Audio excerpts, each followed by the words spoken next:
ஒருவரின் கருணை உள்ளத்துக்காகவே ரஜினிகாந்த் அந்த மனிதரை தன்னுடைய தந்தையா தத்தெடுத்திருக்காங்க அப்படின்னு சொன்னா நம்ப முடியுதா?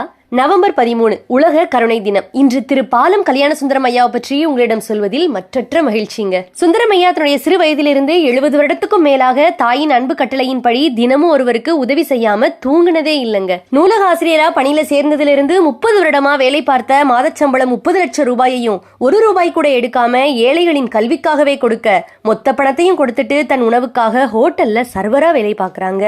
திருமணமும் செய்யல. ஐயாவை அங்கீகரிச்சு மேன் ஆஃப் த மில்லேனியம் அப்படிங்கிற உயரிய விருதும் 30 கோடி ரூபாயையும் வெளிநாட்டு அரசாங்கம் கொடுக்க அந்த 30 கோடியையும் ஏழைகளுக்கு கொடுத்துட்டு உடல் உறுப்பையும் தானம் பண்ணிட்டாங்க. ஐயாவின் வாழ்க்கையை கேட்டு வியப்படைந்த ரஜினிகாந்த் அவர்கள் தன்னுடைய தந்தையா தத்தெடுத்தாங்க. எவ்வளவு பேர் புகழ் இருந்தாலும் ஐயாவின் சொத்து 2 கதர்வேட்டி, சட்டை, ஒரு ஜோடி செருப்புங்க. பிறருக்கு உதவ பணம் தேவையில்லைங்க, நல்ல மனம் போதும், நல்ல வார்த்தைகள் கூட தர்மமே. சுந்தரம் ஐயாவுக்கு மாபெரும் சல்யூட். நீங்களும் சொல்லலாமே.